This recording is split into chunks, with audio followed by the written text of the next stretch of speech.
दोस्तों नमस्कार। झारखंड में विधानसभा चुनाव होने वाला है। झारखंड में एक बड़ी आबादी मुस्लिम समाज की है जो कि 14.5% है और वह झारखंड के 81 विधानसभा सीटों में से 9% सीटों पर निर्णायक रूप में है। सत्ता में उसकी भागीदारी 2.5% है। बिहार में मुस्लिम आबादी 16% है। विधायकों की संख्या 24 है। झारखंड में अगर उस आबादी को देखा जाए तो मात्र 1.5% का अंतर है। लेकिन जब झारखंड बिहार से अलग हुआ तो झारखंड विधानसभा में मात्र 2 ही विधायक नजर आए। ऐसे में मुस्लिम मतदाताओं के मन में 24 सालों से कई सवालें उठ रही है, जिस पर हम बाद में चर्चा करेंगे।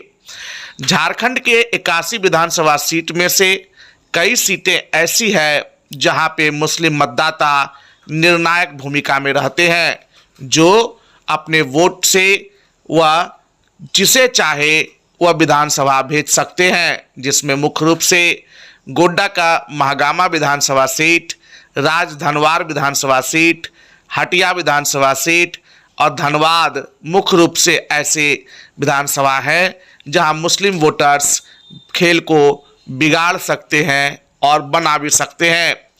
बिहार से अलग होकर अलग राज्य बने झारखंड में मुस्लिम समुदाय के समक्ष सियासी भागीदारी का हमेशा एक टोटा रहा। बिहार में मुस्लिम आबादी 16% से अधिक है। वहां 2015 विधानसभा चुनाव में 24 मुस्लिम विधायक चुने गए। झारखंड में आबादी 14.5% है, यानी बिहार में मुस्लिम आबादी से झारखंड में मात्र 1.5% कम आबादी है। लेकिन 24 विधायक तो दूर की बात है, मात्र 2 विधायक नजर आते हैं। दोनों राज्यों की मुस्लिम आबादी में 1.5% का अंतर है, लेकिन यहाँ सत्ता में भागीदारी सिर्फ 2.5% है, जो कि एक चौंकाने वाली बात है। राज्य की 9% यानी 7 सीटों पर मुस्लिम मतदाता निर्णायक भूमिका निभाते हैं, जिसमें जामताड़ा विधानसभा सीट, पाकुड़ विधानसभा सीट, राजमहल, गोड्डा, मधुपुर, गांडे और टुंडी विधानसभा में मुस्लिम वोटर्स ही उम्मीदवारों का भविष्य तय करते हैं। वहीं महागामा, राजधनवार, रांची, हटिया, सारठ, पाकी, डुमरी, बगोदर, मांडर, कांके और चंदन क्यारी में मुस्लिम मतदाता निर्णय प्रभावित करने की स्थिति में रहते हैं। 7 विधानसभा क्षेत्र ऐसे हैं झारखंड में जहां 22% से 38% तक मुस्लिम वोटर्स हैं, लेकिन किसी पार्टी के द्वारा जो है मुस्लिम कैंडिडेट नहीं उतारा गया। पाकुड़ की हम बात करते हैं तो 35.8% मतदाता है। 2014 में कांग्रेस के आलमगीर आलम ने झामुमो के अकील अख्तर को हराया था। कांग्रेस से हाजी मोहम्मद ऐनुल हक 77-85, आलमगीर आलम 2000, फिर 2005-14 कांग्रेस से अब्दुल हकीम 1980, झामुमो के अख्तर 2009 में यहाँ से चुनाव जीते। राजमहल में 34.6% मतदाता मुस्लिम हैं। 2014 चुनाव में भाजपा के अनंत कुमार ओझा वहाँ से चुनाव जीते। इस विधानसभा के लिए 2005 में पहली बार चुनाव हुआ और तब कांग्रेस के नेता थॉमस हांसदा चुने गए थे। 2009 में वहां से भाजपा के अरुण मंडल विधायक बने। गोड्डा में 27% मुस्लिम मतदाता है। 2014 में भाजपा के रघुनंदन मंडल विधायक बने। 2016 में भाजपा से उनके बड़े बेटे अमित मंडल चुनाव जीते। रघुनंदन मंडल के पिता सुमृत मंडल भी विधायक रह चुके थे। 2005 में भाजपा व 2009 में राजद ने वहां से चुनाव जीत दर्ज की थी। 2019 में भी अमित मंडल ने चुनाव जीतने का काम किया। मधुपुर में 25% मुस्लिम आबादी है। 2014 में भाजपा के राज परिवार वहां से चुनाव जीते। फिर झामुमो के हाजी हुसैन अंसारी 1995, 2000 और 2009 में विधायक रहे। उनके बाद 2005 में भाजपा के राज परिवार ने झामुमो के हुसैन अंसारी को हराया था। गांडे में 23% मतदाता मुस्लिमों की है। 2014 में भाजपा के जयप्रकाश वर्मा ने कांग्रेस के सरफराज अहमद को हराया। 2005 में हुए चुनाव में झामुमो के सालखन सोरेन ने जीत हासिल की। 2009 में सरफराज अहमद राजद छोड़कर फिर कांग्रेस में चले गए और उन्होंने वहां से जीत दर्ज की। टुंडी विधानसभा में 22% मुस्लिम मतदाता है। 2014 में आजसू के राजकिशोर महतो विधायक बने। 1995 में डॉक्टर सबा अहमद ने कांग्रेस के उदय कुमार सिंह और 2000 में झामुमो के मथुरा महतो को उन्होंने हराया। 2005 व 2009 में झामुमो के मथुरा महतो ने चुनाव जीता था। जामताड़ा में 38% मुस्लिम मतदाता हैं। 2014 में कांग्रेस के इरफान अंसारी विधायक चुने गए थे।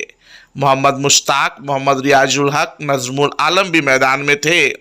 पूर्व सांसद फुरकान अंसारी 1985, 1990, 1995, 2000 4 टर्म वहां से वह विधायक रहे। अब वहां से विधायक इरफान अंसारी जो उनके बेटे हैं वह विधायक हैं। 2005 और 2009 में विष्णु प्रसाद विधायक चुने गए, लेकिन इसी साल हुए उपचुनाव में झामुमो ने यह सीट छीन ली और शिबू सोरेन विधायक चुने गए थे। राज्य की इन सीटों पर खेल को मुस्लिम मतदाता अपने अनुसार से समीकरण बना सकते हैं, जिसमें महागामा 17% मुस्लिम मतदाता महागामा में है। 2014 में भाजपा के अशोक कुमार ने झाविमो के शाहिद इकबाल को हराया था। झारखंड बनने के समय राजद के अताउर रहमान सिद्दीकी वहां विधायक थे। 2005 में भाजपा के अशोक कुमार व 2009 में कांग्रेस के राजेश रंजन को जीत मिली थी। 2019 में कांग्रेस की प्रत्याशी दीपिका पांडे सिंह ने भाजपा के अशोक भगत को पटकनी देकर विधानसभा पहुंची। 2024 में भी वह कांग्रेस की प्रत्याशी है और भाजपा से अशोक भगत चुनावी मैदान में है। राजधनवार 17% मुस्लिम मतदाता वहां मौजूद है। 2014 में भाकपा माले के राजकुमार यादव ने पूर्व मुख्यमंत्री व झाविमो अध्यक्ष बाबूलाल मरांडी को हराया था। 2005 में भाजपा के रविंदर कुमार राय वहां से जीते थे। 2009 में झाविमो के निजामुद्दीन अंसारी ने जीत हासिल की थी। हटिया विधानसभा में 16% मुस्लिम मतदाता है। हटिया में 2014 में आजसू पार्टी के नवीन जायसवाल ने झाविमो के अजय नाथ शाहदेव को हराया था। इधर रांची विधानसभा क्षेत्र में भी 14% मुस्लिम मतदाता है। 2014 में भाजपा के सीपी सिंह वहां से चुनाव जीते, फिर वह लगातार बने हुए हैं। धनबाद में 14% मतदाता मुस्लिमों की है। धनबाद में करीब 2014 में भाजपा के राज सिन्हा ने कांग्रेस के मन्नान मलिक को हराया। झामुमो के भूपेंद्र कुमार, झाविमो के रमेश कुमार राही भी थे। 2005 में भाजपा के पीएन सिंह और 9 में कांग्रेस के मन्नान मलिक जीते थे। अब झारखंड में 2024 में विधानसभा चुनाव होने जा रहा है।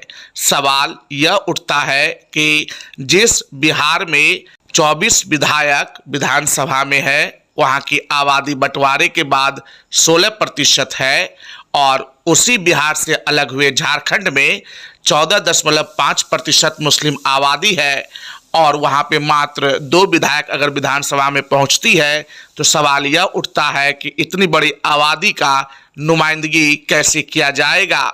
कई पार्टियां झारखंड के अंदर है। झारखंड की सबसे बड़ी क्षेत्रीय पार्टी झारखंड मुक्ति मोर्चा, जिसमें कि 1-2 मुस्लिम लीडर्स को यहाँ पे टिकट दिया गया है, लेकिन कांग्रेस की अगर बात करते हैं, अगर भारतीय जनता पार्टी की बात करते हैं, अन्य छोटे दल चाहे आजसू की बात करें या अन्य दलों की अगर देखा जाए तो सभी मुस्लिम आबादी के और उनके सुख दुख के नुमाइंदगी करने का दावा मंच पर किया करते हैं, लेकिन जब बात यह आती है कि आबादी के अनुसार अगर उन्हें हिस्सेदारी दी जाए या उसका कुछ भी हिस्सेदारी दिया जाए तो ऐसे में सभी पार्टियां कहीं ना कहीं टिकट बंटवारे के समय हाथ खड़ा कर देती है। ऐसे में यह बात कहीं ना कहीं इस आबादी को लगता है कि वह सिर्फ एक वोट बैंक है और कहीं ना कहीं उसे इस बात की कसक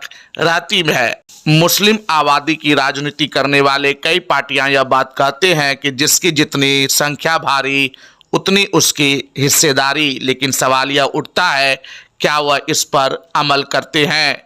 अगर आबादी को उसका जनप्रतिनिधित्व न दिया जाए तो ऐसे में सबसे बड़ा सवाल यही उठता है कि ये पार्टियां जो कहती है वह करती नहीं है। उनके कथनी और करनी में जमीन आसमान का अंतर दिखता है। Deepak Kumar, bureau report, Ranchi.